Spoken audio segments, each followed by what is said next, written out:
성령님은 기름처럼 오셨다고 했잖아요. 그래서 예수님이 성령 받는 모습을 뭐라고 했어요? 기름 부음 받는 걸로 오늘 본문은 묘사하고 있습니다. 누가복음 4장 18절입니다. 시작. 주의 성령이 내게 임하셨으니 이는 가난한 자에게 복음을 전하게 하시려고 내게 기름을 부으시고 내게 기름을 부으시고. 오늘 우리에게도 마찬가지입니다. 성령 받는 것, 성령의 임재, 성령의 감동, 기름 부음으로 묘사하고 있습니다. 고린도후서 1장 21절 같이 봅니다. 시작. 우리를 너희와 함께 그리스도 안에서 굳건하게 하시고 우리에게 기름을 부으신 이는 하나님이시니 요한일서 2장 20절 보실까요? 시작. 너희는 거룩하신 자에게서 기름 부음을 받고 모든 것을 아느니라. 요한일서 2장 27절 시작. 너희는 주께 받은 바 기름 부음이 너희 안에 거하나니 아무도 너희를 가르칠 필요가 없고 오직 그의 기름 부음이 모든 것을 너희에게 가르치며. 자, 여러분, 기름 부음이라 오늘 이 밤에 성령의 기름 부음이 여러분에게 있기를 축원합니다. 왜 이렇게 기름 부음으로 표현했을까요? 아마 지난 시간에 말씀드렸잖아요. 구약에서 왕과 제사장 그리고 선지자에게 기름을 부어서 세웠습니다. 기름 붓는 순간 그들은 거룩한 사람이 되었어요. 하나님의 사람이 되었습니다. 그래서 그들은요, 하나님 앞에 거룩한 삶을 살아야 했습니다. 오직하면 구약의 성물에까지 기름을 발라 구별되게 하였을까요? 구약에서 주로 기름은 구별, 헌신의 의미가 아주 짙었습니다. 그래서 예수님도 성령의 기름 부음을 받고 공생의 기간 동안 철저하게 구별된 삶을 살고 헌신된 삶을 살았습니다. 결코 사적인 삶을 살지 않으셨어요. 그러니까 예수님 설교하고 계실 때, 예수님의 사역을 하고 계실 때 예수님의 모친과 그리고 형제들이 왔어요. 그때 주님이 뭐라고 말씀하셨어요? 누가 내 형제요, 누가 내 동생들이냐? 하나님의 뜻대로 사는 자가 나의 형제요, 자매요, 모친이라고. 자, 마가복음 3장 33절로 35절 같이 봅니다. 시작. 대답하시되 누가 내 어머니이며 동생들이냐 하시고 둘러앉은 자들을 보시며 이르시되 내 어머니와 내 동생들을 보라. 누구든지 하나님의 뜻대로 행하는 자가 내 형제요 자매요 어머니이니라. 오늘 여러분, 우리도요 성령의 기름 부음을 받고 언제나 예수님의 공생애를 따라서 사시기를 축원합니다. 언제나 구별되고 헌신된 삶을 사시기를 주의 이름으로 축원합니다. 우리가 예수를 믿으면 원칙적으로 이제 그때부터 성령이 우리 안에 내주를 하십니다. 그것을 바로 뭐냐? 기름 부음이라. 그래서 성령님이 우리 안에 내주하시면 우리는 뭐냐? 하나님의 거룩한 성전이 되는 것이죠. 고린도전서 3장 16절입니다. 시작. 너희는 너희가 하나님의 성전인 것과 하나님의 성령이 너희 안에 계시는 것을 알지 못하느냐. 하나님의 성전은 항상 구별되고 거룩한 것이 아니겠습니까? 그러므로 우리가 하나님의 성전이라면 우리가 구별되고 거룩한 삶을 살아야 됩니다. 그런데 여러분, 이 성령의 내주 사건 한 번으로 끝나느냐, 성령의 기름 부음은 한 번으로 끝나느냐? 천만의 말씀입니다. 성령의 내주 사역이야 한 번으로 끝나지만 이것을 여러분 기계적이고 이분법적으로 우리가 이해를 해서는 안 됩니다. 성령이 우리 안에 내주하시면서도 끊임없이 성령이 위로부터 우리에게 임재하시고 또 감동하시고 또 스쳐가는 감동을 주십니다. 순간순간마다 성령이 우리를 감동하시고 우리를 감화하신다 이 말이요. 이것 역시 뭐냐? 성령이 우리에게 임재하는 건데 이 임재와 감동의 사건을 뭐라 그러냐?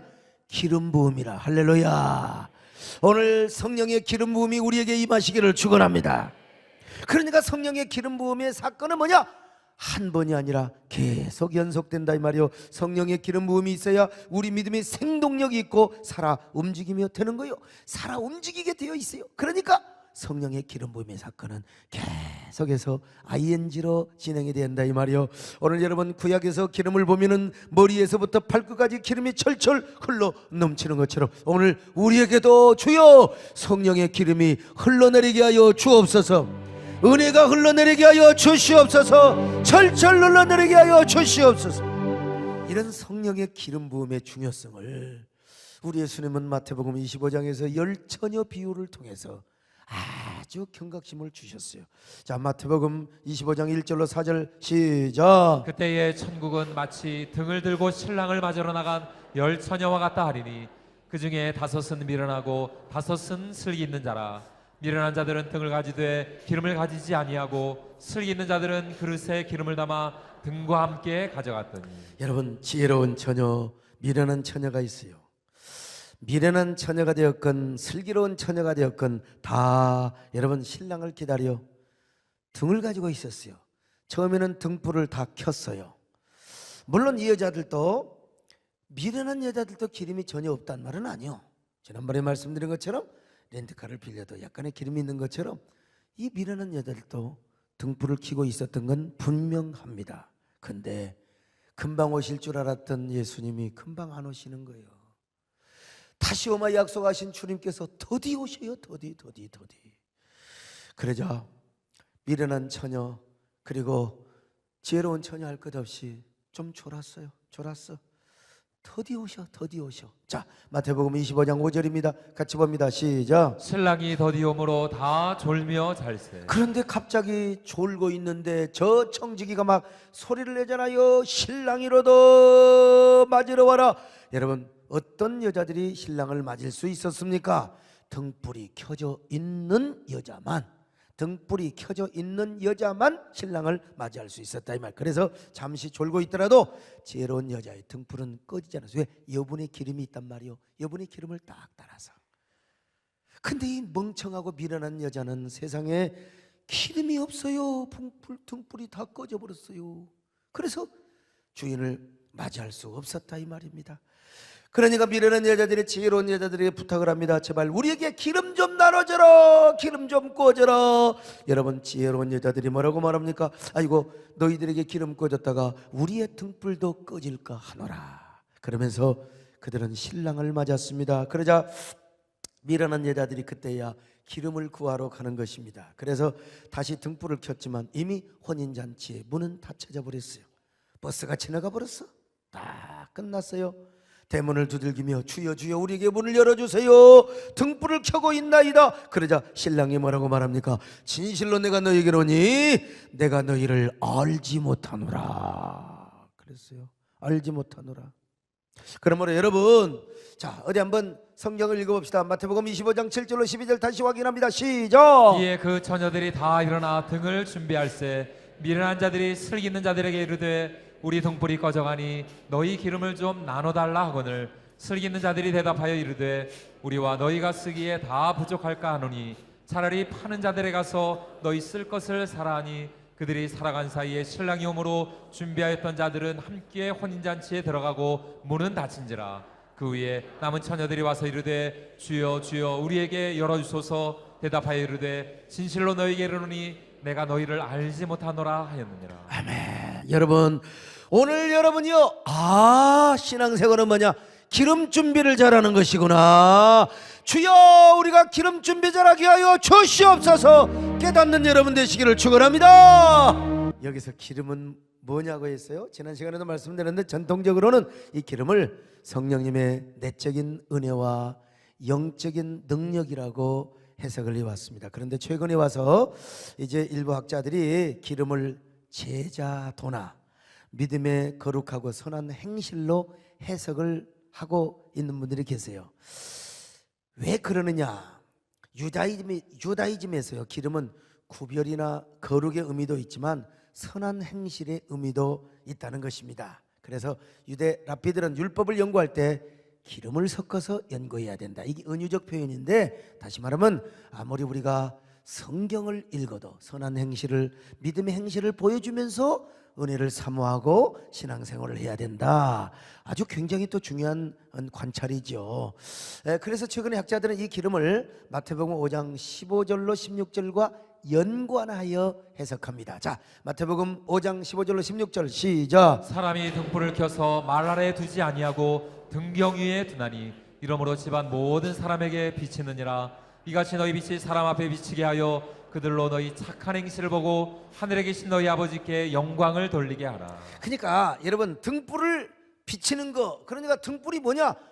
선한 행실이고 또 믿음의 행실이다. 이렇게 해석이 가능하겠죠. 근데 저는 이제 전통적인 해석을 따른다는 사실을 지난 시간에도 말씀드렸죠. 그래서 저는 열처녀 비유와 마태복음 9장에 나타나는 비유와 연결해서 제가 해석을 하고요. 또 그런 학자들이 전통적으로 주장을 해왔는데 열처녀 비유는 분명히 신랑과 신부에 대한 그런 비유잖아요. 예수님께서도 마태복음 9장에서 신랑과 신부에 대한 이야기를 하셨어요. 신랑이 있을 때는 먹고 마셔라. 그러나 신랑이 빼앗길 때는 금식을 해야 한다. 자, 마태복음 9장 14절로 15절을 같이 보실까요? 시작. 그때 요한의 제자들이 예수께 나와 이르되 우리와 바리새인들은 금식하는데 어찌하여 당신의 제자들은 금식하지 아니하냐니까. 예수께서 그들에게 이르시되 혼인집 손님들이 신랑과 함께 있을 동안에 슬퍼할 수 있느냐. 예, 슬퍼할 수 있느냐?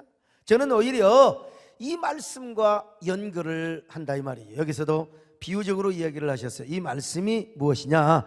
예수님이 함께 있을 때, 신랑이 있을 때는 먹고 마시라 이 말이에요. 근데 신랑 빼앗길 거 아니겠어요? 십자가에 죽으시고 부활 승천하시면 말이요. 그러니까 그때 금식해라 이 말이에요. 이 금식하란 말이 무슨 말이냐? 밥 먹지 말란 말이 아니라 깨어 있으라 이 말이에요. 할렐루야.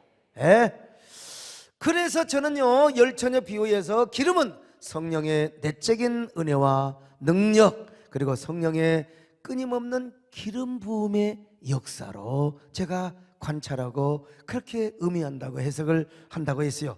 하나님과 나와의 올바른 관계, 끊임없이 주님과 소통하며 성령의 기름 부음을 받는 신앙생활, 그래야 우리가 깨어있을 수 있고, 할렐루야, 그래야 사실은 믿음의 선한 행실도 할 수 있어요. 경건의 능력, 소위 말하면 성령의 내적 은혜와, 여러분 그 능력이 없이는 여러분 우리는 다 바리새인처럼 위선할 수 있습니다. 성령의 은혜가 넘치고 여러분 성령의 능력이 넘쳐야 우리가 선한 행실도 할 수 있고 예수님의 제자도도 따라갈 수 있을 줄로 믿습니다.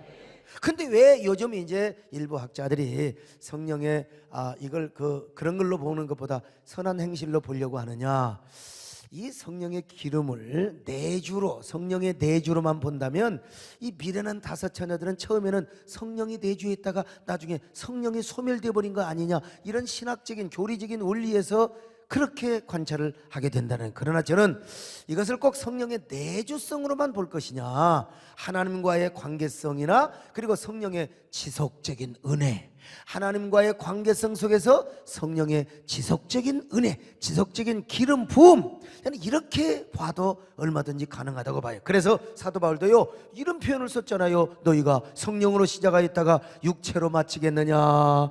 자, 이거는요 내주가 소멸되는 것을 말하는 것이 아니라 복음 안에서 지속적으로 임하는 성령의 은혜가 영적인 침체 상태로 중단될 수도 있다는 것입니다, 여러분. 자, 갈라디아 3장 3절입니다. 시작. 너희가 이같이 어리석으냐. 성령으로 시작하였다가 이제는 육체로 마치겠느냐. 여러분, 이것은 하나의 경고겠지요. 그러므로 우리는 무슨 일이 있더라도 여분의 기름을 많이 준비해 놔야 됩니다. 요 여분의 기름이 있어요. 성령의 은혜가 우리 안에 하나님의 그런 내적인 능력으로 경건성으로 충만할 때 거기에 뭐가 나타나요? 등불이 나타나게 되어 있습니다. 불을 켤 수 있는 거예요. 그러니까 내적인 은혜가 없이 어떻게 선한 행실과 어떻게 여러분 놀라운 경건의 열매를, 성령의 열매를 나타낼 수가 있겠습니까? 오늘 여러분 불 밝히시기를 축원합니다. 불이 어쨌든 간에 불이라고 하는 것은 분명히 외적인 믿음을 말합니다.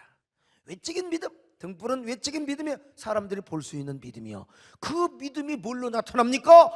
선한 행실로 나타나고 경건의 열매로 나타나는 거죠. 그런데 그 선한 행실이 무엇을 통해서 여러분 나타나느냐? 우리 안에 있는 내적인 능력, 성령의 임재, 성령의 기름 부음, 이 여분의 기름에 의해서 철철 넘치는 은혜에 의해서 여러분 나타나게 됨을 믿으시기를 바랍니다. 그러므로 여러분 오늘 저녁에도 기름 준비 잘하게 하여 주시옵소서. 오늘 여러분 이 비유를 이해하기 위해서는 이스라엘의 결혼 제도, 결혼 배경을 알아야 돼요. 여러분, 이스라엘은 지금도 결혼식을 밤에 합니다.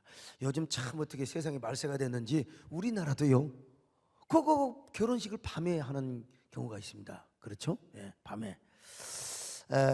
그래서 이제 이스라엘에서는 신부는 이쁘게 단장을 하고 등불을 켠 채 신랑을 기다렸어요. 나는 성지순례를 갈 때마다 거의 대부분 결혼식 하는 것을 제가 다 봤어요. 결혼식 하는 걸.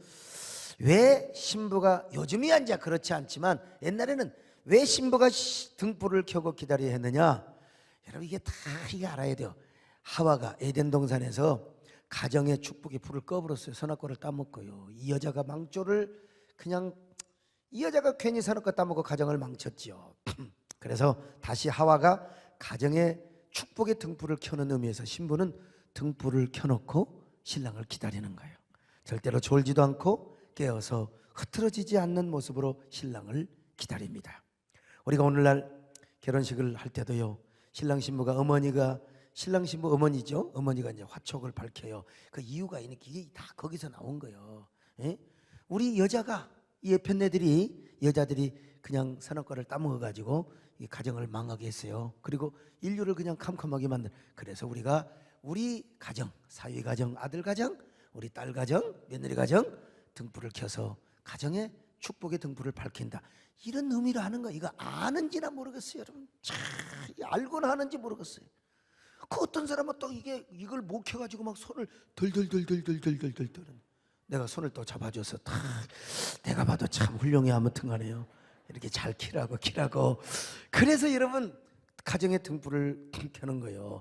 성경에 보면 이런 얘기가 있잖아요. 자, 출애굽기 4장 24절로 26절 시작. 모세가 길을 가다가 숙소에 있을 때에 여호와께서 그를 만나사 그를 죽이려 하신지라. 십보라가 돌칼을 가져다가 그의 아들의 보피를 베어 그의 발에 갖다 대며 이르되 당신은 참으로 내게 피난편이로다 하니 여호와께서 그를 놓아 주시니라. 그때에 십보라가 피난편이라 함은 할례 때문이었더라.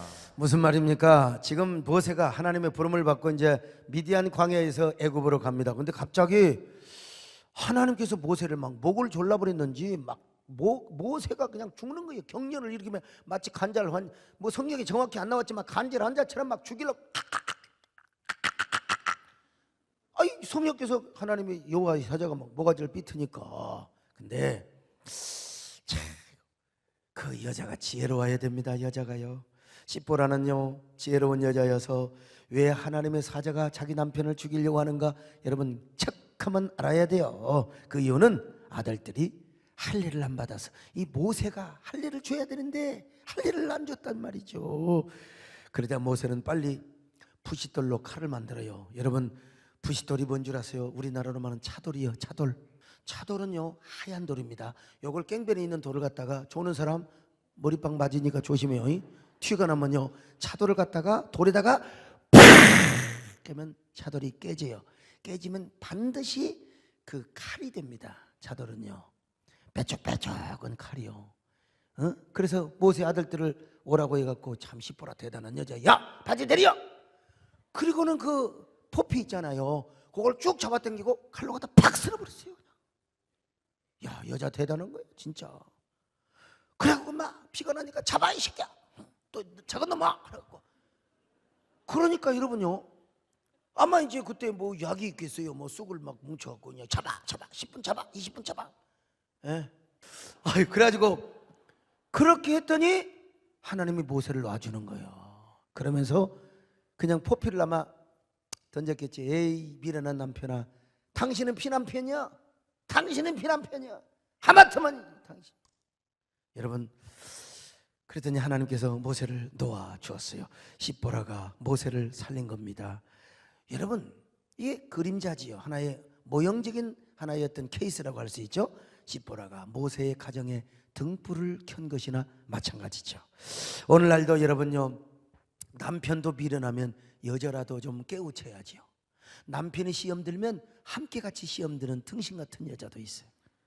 여자가 시험 들면요 당신 그러면 안 돼. 우리 교회가 어떤 교회고 우리 목사님이 어떤 목사님인데 왜 그렇게 속이 좁아. 그래가지고 여자를 끌어와야 되는데 이 등신 같은 남자는 또요 그래요 우리 마누라 아이고 우리 마누라가 옳다고 그래 같이 교회 떠나자.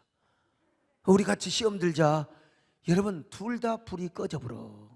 한쪽이라도 깨어 있어야 됩니다. 십보라가 얼마나 지혜로운 여자인지 알 수가 없어요. 지혜로운 여자가 남편을 살렸다 이 말이요. 여러분 남편의 믿음이 없다 하더라도 여자가 믿음으로 행하는 거 여러분 얼마나 아름다운 일이 몰라요. 남편이 믿음이 없어 아직은 주일 성수 11조를 못한다 이 말이요. 그래도 여자가 지혜롭게 믿음으로 여러분 순종하시기를 바랍니다.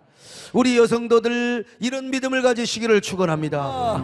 그런데 이스라엘에서 신랑이 일찍 처저녁에 오면 문제가 없는데 어떤 사정이나 아니면 의도적인 그런 어떤 작심을 해가지고 신랑이 늦게 오는 경우가 있어요. 늦게 와. 그러면 이제 어떤 신랑은 또 그냥 너무 그냥 이제 아주 그냥 2시 3시 오고 새벽에 오는 사람도 있다면, 그러면 이제 초저녁잠이 많은 여자는 참 어쩔 수가 없습니다.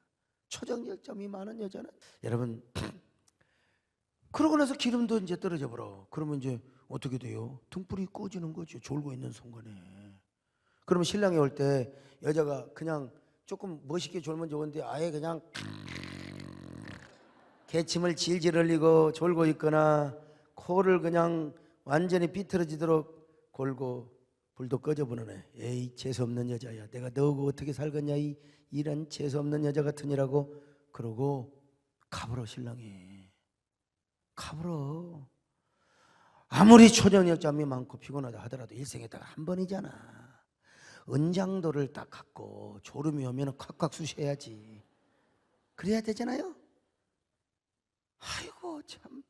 그런데 이 멍청한 여자가 일생에 한 번인데 세상에 참 그냥 개침을 질질 흘리고 졸고 자빠져 있으면 신랑이 돌아가 버려. 만약에 저 초저녁잠 많은 김문기 장로님 같은 양반이 이스라엘의 여자로 태어났다, 시집 못 갑니다. 그래서 사실은 옆에 들러리가 있는 거예요. 들러리 얘기는 내가 깊이 얘기를 못하지만 신부 옆에 들러리가 있으면 졸지 못하도록 얘기해주고, 그렇다고 이제 또 고스톱을 치면 안 돼. 신랑이 올 때까지 참 경건한 모습으로 그렇게 있어야 돼요. 참 그냥 여자가 밤늦게까지 졸지 않고 깨어있는 모습으로 등불을 환하게, 신랑이 오면은 화사한 그 모습으로 미소를 머금고 신부가 신랑을 맞이해 뭐라고 할까요? 혼자 없어 예. 아세요? 어서 오세요. 얼마나 당신을 내가 기다렸는데 당신은 모르실 거야. 얼마나 기다렸는지 뒤돌아봐 주세요. 당신의 사랑은 나요. 그러면 신랑이 뭐라고 하겠습니까? 너무 기분이 그대여 편치 마오. 신부가 당신 나를 안아주세요. 갈비뼈가 으스러지도록 키스해 주세요. 금니가 으스러지도록. 이건 내 초등학교 중학교 때 배운 건데 이게 아무래도 안 잊어먹어요. 난 이건 치매가 와도 이런 건 안 잊어먹을 것 같아요. 아무튼 간에 여러분, 그래서 이게 깨어있고 기름 준비하는 게 이렇게 중요한 겁니다. 당신은요 잠을 깨우는 청지기가 있어요. 신부에게는 들러리가 있었고요. 사실은 들러리가 신부 깨워주는 존재요. 잠을 깨우는 청지기가 있는요, 집에 들어오는 길목에 청지기들이 있습니다. 청지기는 밤을 새워야 됩니다. 그래서 신부는 잠을 자더라도 청지기는 밤을 새워요. 졸지 않도록. 주인이요, 신부 아버지가 삼겹살도, 이스라엘은 삼겹살 안 먹지만은 소고기도 주고 생선도 주고 포도주도 주고 떡도 주면서 이거 먹으면서 절대로 졸지 말라고. 응? 그럼 이제 신랑이 오잖아요. 그럼 이제 소리를 지르는 거예요. 신랑이로다, 신랑이로다.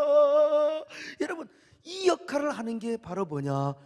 청지기입니다. 자, 오늘 마태복음 25장 6절입니다. 시작. 밤중에 소리가 나되 보라 신랑이로다 맞으러 나오라 하네. 자, 그러면요, 초저녁잠이 많은 신부는 행여 몇 번이라도 조금 졸더라도, 조금 침을 흘리고 졸더라도 어이구 이러면 안 되지. 다시 입술 그리며 딱딱 준비하고 등불 딱 이렇게 해가지고 어서 오세요.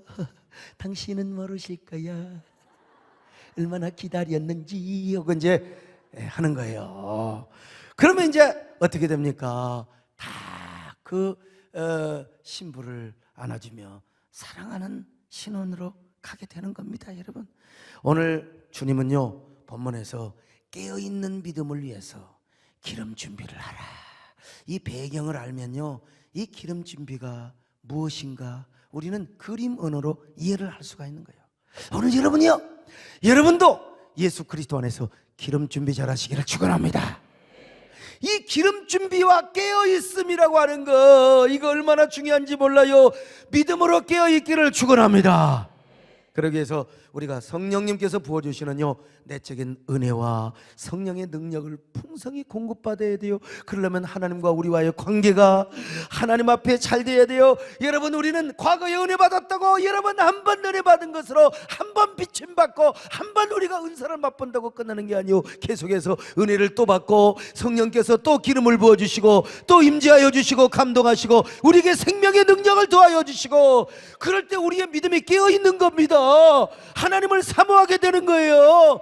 믿음의 등불을 밝히는 것입니다. 내적인 은혜도 충만하지만 외적인 믿음도 선한 행실도 경건한 능력의 열매도 나타나게 되는 겁니다. 할렐루야. 오늘 여러분 모두 다 이런 사람이 되시기를 축원합니다. 신랑 되신 예수님을 우리가 맞이하고 준비하는 기름 준비를 하는 두 가지 차원이 있는데, 첫째는 뭐냐? 현재적인 영접이 있어요. 원래 주님을 궁극적으로 맞는 것은 역사적인 종말을 맞이할 때, 다시 말하면 역사의 종말을, 근데 우리가 그때 살아있을지 죽어있을지 몰라요. 다 주님 오신다고 믿고 기다리지만, 그러나 우리가 언제 주님이 오실지, 그리고 우리가 살아있을 때 주님이 오실지 그건 몰라. 그런데 여러분, 주님은 종말적인 재림은 아니지만 항상 우리를 찾아오십니다. 항상 찾아오셔서, 아하, 등불이 켜 있나, 지금 졸고 있나, 눈 감고 있나, 아이고 피곤해서 그런 건 이해하지만 너는 습관적으로 조는 사람이로다.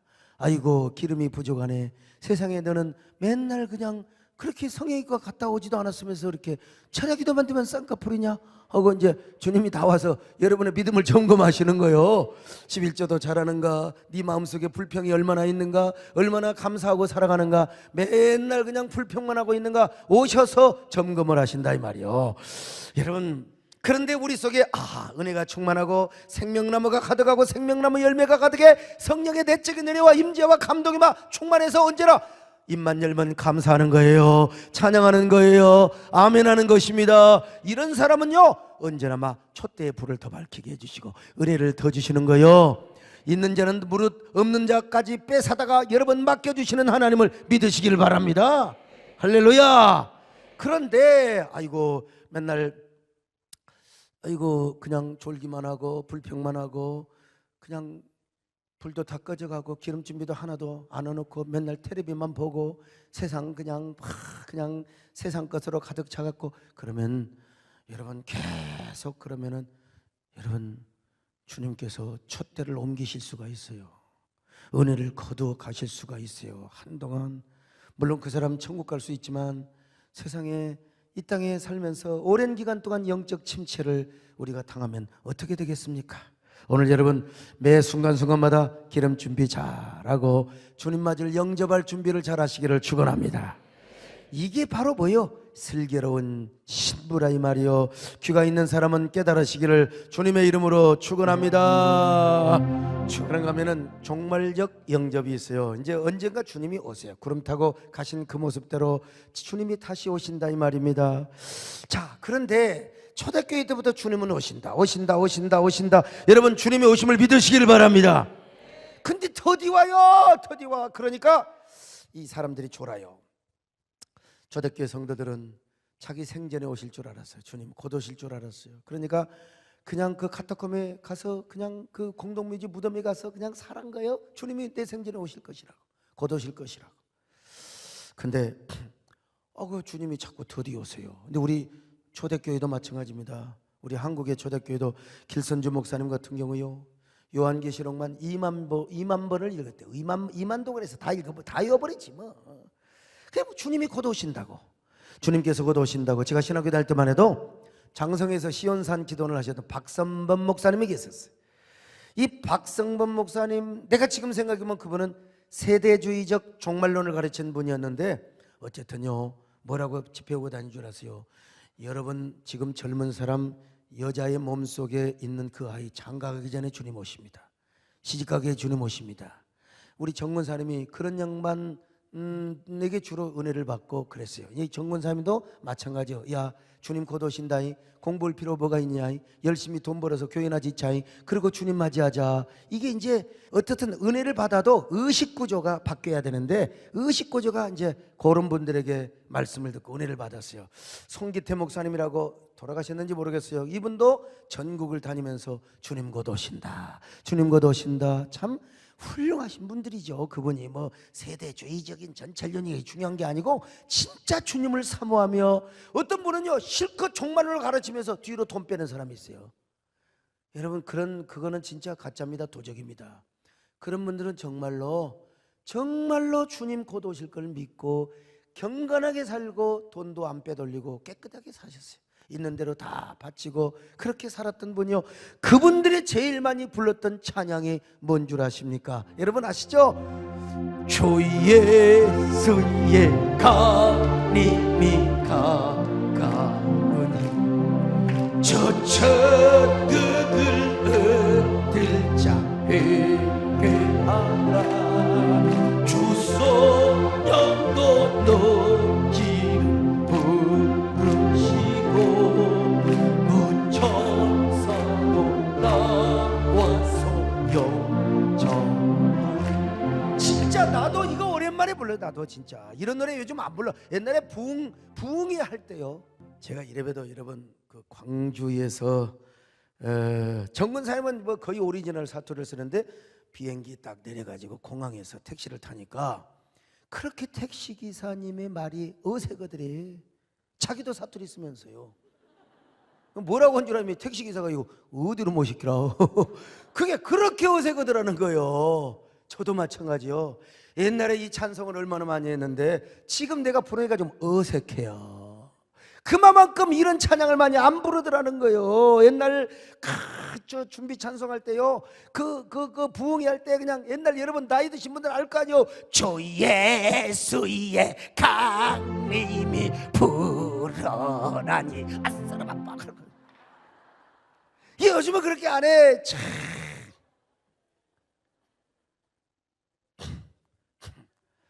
우리 정권사님은 그만두고 저도 마찬가지였습니다. 나도 그분들에게 은혜 받고 그분들에게 뭐 사실 대학부 때 무슨 뭐 종말론 이런 거 가르치나? 그냥 신학 개론이나 가르치고 그랬죠. 저도 지금 생각해 보니까 세대주의적 어떤 그 전철연선을 제가 따랐던 것 같아요. 그때는요. 지금은 제가 무천년, 제가 우리 서박사님한테 공부를 해서 무천년을 따르지만, 그래서 이제 제가 무슨 생각을 했어요? 주님, 예수님이 재림을 하시면요, 잘 믿는 사람은 휴거하고, 그리고 어영부영 얼렁뚱땅 믿는 사람들은 이제 들림받지 못하고 땅에서 남아있다는 거예요. 그래서 이제 그냥 어떻게 할 바를 몰라. 그때 주님, 저는 들림받지 않고 이 땅에 남아서 그 얼렁뚱땅 믿었던 사람들, 철학기도도 안 나오고 맨날 바캉스 가고 겨울에는 스키 타러 가고 이런 인간들한테 남아서, 그러니까 예수를 잘 믿어야지. 이 밥통들아, 이런 머저리들아, 예수 이제라도 믿어라. 그러면 제 기회가 있다. 다시 믿어라. 그래가지고 제가 그렇게 증거하는 종들은 이제 뭐라고 하죠? 순교를 한다. 순교. 이 세대주의에서는 순교를 한다. 그래서 하나님, 내가 끝까지 주의 복음을 전하다가 순교하겠습니다. 순교하겠습니다. 저여 이 몸 바쳐 주의 일을 하렵니다. 그러고 이제 그런 생각을 하면서 막 찬양을 했다 이 말이에요. 근데 무천년 재림에는 이런 게 없어요. 사실은 그냥 예수님 오시면 다 끝나요. 오시기 전까지 우리가 깨어 있어야 되는데, 어쨌든요, 아무튼 그때는 종말의 복음을 전했고 예수 그리스도의 재림의 경각심을 가지고 깨어서 신앙생활했어요. 나 신학교 다니고 나 고등학교 다닐 때까지만 해도 은혜 못 받으면 죽는 줄 알고 죽기 살기로 은혜를 받고 죽기 살기로 철하기도 하고, 기도원에 가면 막 금요일 날 토요일 날은 막 얼마나 기도 소리가 왕왕왕 그랬는데, 아이고 그때는 다 뭐라고 했느냐? 주님은 어떻게 오느냐? 도적같이 오신다고 믿었어. 도적같이. 자, 데살로니가전서 5장 4절로 6절 같이 봅니다. 시작. 형제들아, 너희는 어둠에 있지 아니하매 그날이 도둑같이 너희에게 임하지 못하리니 너희는 다 빛의 아들이요 낮의 아들이라. 우리가 밤이나 어둠에 속하지 아니하나니 그러므로 우리는 다른 이들과 같이 자지 말고 오직 깨어 정신을 차릴지라. 자, 그런데 여러분, 도적같이 오신다고, 도적같이 오신다고 하신 예수네, 어쩌야 언제나 오시려. 이렇게 우리가 주님을 기다렸는데, 어이구, 1992년 그 시한부 종말론이 사기로 가버린 이후부터요, 더더구나 국민소득 10,000불, 20,000불, 30,000불 시대가 오면서 이제는 인스턴티즘, 완전히 편의주의에 빠져버렸어요. 누가 주님을 기다려? 주님 오시면 진짜 억울할 사람이 얼마나 많은데, 집이 지금 몇 평이요? 이 좋은 아파트 이거 어떻게 가냔 말이요? 어떻게 두고 가냔 말이요? 옛날에 정권 사님 같은 경우는 다 필요 없다는 거예요. 그저 교회 짓고 주의종 잘 섬기다 주님 오시면 다 세상아 차릴 거라 나는 가노라. 참 여러분, 우리가 신학 사상을 넘어서요, 이때가 진짜 아름다웠던 것 같아요. 요즘 누가 주님을 기다리냐 이 말이요. 그러니까 기름 준비도 안 해. 등불도 꺼져버려. 그냥 그렇게 종교적으로 신앙생활한다 이 말이지. 이런 사람이 어떻게 무슨 제자도를 따라, 무슨 선한 행실이 있어요? 다 외식하고 위선 떠는 거지요. 그래서 우리가 항상 깨어 있어야 될 줄로 믿습니다. 깨어 있기 위해서 뭐 해야 돼? 기름 준비를 차려야 되는 거예요. 주여, 오늘 이 밤에도 기름 준비 잘하게 하여 주시옵소서. 여러분, 주님은 언제 오실지 모르지만 현재적인 방문은 계속해요. 야, 김민자야, 눈꺼풀이 깔아지는구나. 야, 기름 주머니에 지금 기름이 떨어져 가고 있어. 소목사, 야, 너 거만하다. 그러면 안 돼. 깨어 경성에 기도해야 돼. 도적같이 오신 주님을 영접해야지. 성령께서 막 우리 안에 자극하고 우리를 막 정신 차리게 만드는 거예요. 그러다가 만약에 이제 진짜 주님이 오시네, 주님이 오셨다가 여러분 막 그냥 뭐 도덕적, 사회적, 윤리적 정의를 외치고 뭐 여러 가지 일을 외치다가 내 속에 있는 은혜는 아무것도 없어. 완전히 꺼져버려. 완전히 그냥 기름쯤에 기름 한 방울도 없어. 은혜도 없어. 주님하고 나하고 아무 관계도 없어요. 나는 너를 모른다. 그러면 어떻게 할 거요? 그래서 여러분, 성령님은 기름 부음을 하시기 위하여 기름처럼 오신 성령님, 오늘 이 말씀을 깨달으시기를 바랍니다. 할렐루야. 깨달으시기를 축원합니다. 깨달으시기를 바랍니다. 우리 모두 어떻든 간에 깨어 기름 준비하고 기름 공급을 우리가 어떻게 받느냐, 어떻게 해야 주님이 오실 때 우리의 등불이 꺼지지 않도록 할까요? 어떻게 우리가 기름 공급을 받는가? 죽여주는 말씀이에요. 어떻게 우리가 기름 공급을 받는가? 시간이 다 지나갔습니다. 다음 시간을 기대하시기를 바랍니다.